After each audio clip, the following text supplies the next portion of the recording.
Hello বন্ধুরা, good morning. কেমন আছো সবাই? আশা করছি ভালো আছো, আমি ভালো আছি।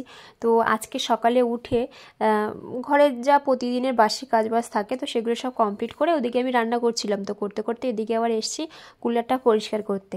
আর যেহেতু শীতকাল পড়ে গেছে তো ওই জন্য এইসব জিনিসগুলো এখন আর লাগবে না, আবার সেই গরমকালে বার করতে হবে।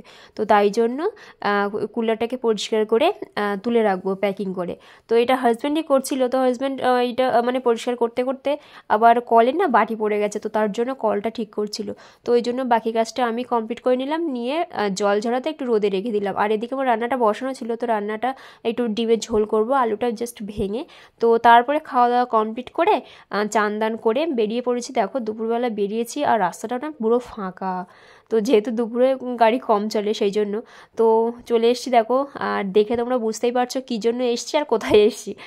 তো হ্যাঁ, আজকে ননদের বাড়িতে এসেছি। তো আজকে হচ্ছে জামাইবুর জন্মদিন, আর আমরা আসলাম। তো তারপরে দিদি জামাইবু আর পুকু মিলে একটু মানে গেল বাজারে। আর এদিকে হচ্ছে ঘরটা সাজানোর পালা চলছে। তো আমি, হাজব্যান্ড আর আলো আছে, তো আর শাশুড়ি মা এসছে। তো এই 3-4 জনে মিলে ঘরটাকে পুরো সাজাবো। আর হাজব্যান্ড এরকম করে সিলিংয়ে বেলুনগুলো সব সাজিয়ে দিচ্ছে। তো দেখো পুরো সাজানো কমপ্লিট হয়ে গেছে। আর পুকু, জামাইবু, দিদি ওরা বাজার থেকে চলে এসছে। তো পুকু আসলে পুকুকে রেডি করিয়ে দিলাম। আর সিলিংয়ে যে সাদা কালার করা, তো সাদা কালারের উপরে লাল বেলুনগুলো দিয়ে সাজানো হয়েছে, বেশ দারুণ লাগছে। তো তারপরে এখন হবে কেক কাটিংয়ের পালা। তো আর এদিকে না আমি একটা টেবিলও সাজিয়ে নিয়েছি ততক্ষণে, ওরা বাজার থেকে আসার আগে। তো টেবিলটা একটু ছোট সাজিয়েছি, কেননা পুকু দাঁড়াবে তার জন্য। মানে ছোট সাজিয়েছি বলতে মানে টেবিলটা ছোট আর কি। একটা বড় টেবিল দিদি দিচ্ছিলো, তো ভাবলাম যে পুকু আবার দাঁড়াতে পারবে না, তো তার জন্য ওই ছোটো টেবিলটাই ঠিক আছে। তো তারপরে দেখো এখানে একটা বাটা সাজানো দেখতে পাচ্ছ। তো আশীর্বাদ করার মধ্যে একমাত্র শাশুড়িমাই আছে, তো তার জন্য আশীর্বাদ করবে মা, ওই জন্য একটা বাটা সাজিয়ে নিলাম পাশে। তো আগে আশীর্বাদ হবে, তো তারপরে কেক কাটিং হবে। তো এদিকে দেখো আশীর্বাদ করছে জামাইবু আর পুকু পাশাপাশি দাঁড়িয়ে পড়েছে। আর আমার পুকু খালি বলছে মা আজকে আমার জন্মদিন, তো এরকমই বলছিল। তো তারপরে দুজনকে আশীর্বাদ করা এখন চলছে। তো আশীর্বাদটা হয়ে গেলে তারপরে কেক কাটা হবে। তো আশীর্বাদ করা হয়ে গেছে, এখানে কেক কাটিংও হয়ে গেছে প্রায়।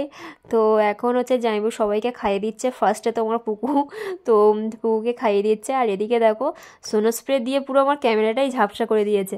তো ক্যামেরাটা তারপরে একটু মুছে নিলাম। আর সোনো স্প্রেটা দিয়েছে, মনে হচ্ছে না কি সুন্দর লাগছে ভিডিওটা, মনে হচ্ছে বরফ পড়ছে। তো তারপরে কেক কাটিং হয়ে গেছে, এখন জামাইবু সবাইকে খাইয়ে দিচ্ছে। আর খাওয়াতে খাওয়াতে এখন সবাই একটুখানি করে খাইয়ে দিচ্ছি জামাইবুকে, আর ছবি তোলা হচ্ছে। তো তারপরে এখানে আলোর সাথে একটু মজাও চলছিল।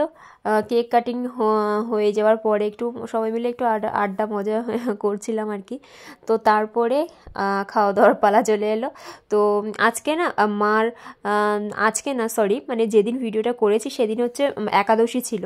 তো ওই জন্য সব নিরামিষ হয়েছে। আর মা যেহেতু একাদশী করছিল, তো ওই জন্য সব কিছু নিরামিষ হয়েছে। এখানে আছে পটল আর আলু দিয়ে একটা তরকারি, আর নারকেলের দুধ দিয়ে। আর এখানে হচ্ছে ফুলকপির কোরমা, আর হচ্ছে পটল ভাজা না, ওটা বেগুন ভাজা, আর বাটার পনির, ডাল, চাটনি, পায়েস আর মিষ্টি। তো এই ছিল আজকের খাওয়া দাওয়া। আর রান্নাগুলো সবকটাই বেশ দারুণ হয়েছিল। তো চলো যাই হোক, আজকের মতো ভিডিওটা এখানে শেষ করছি। দেখা হবে একটা নতুন ভিডিওর সঙ্গে। ততক্ষণ তোমরা সবাই সুস্থ থেকো, ভালো থেকো। তো আজকের মতো সবাইকে গুড নাইট।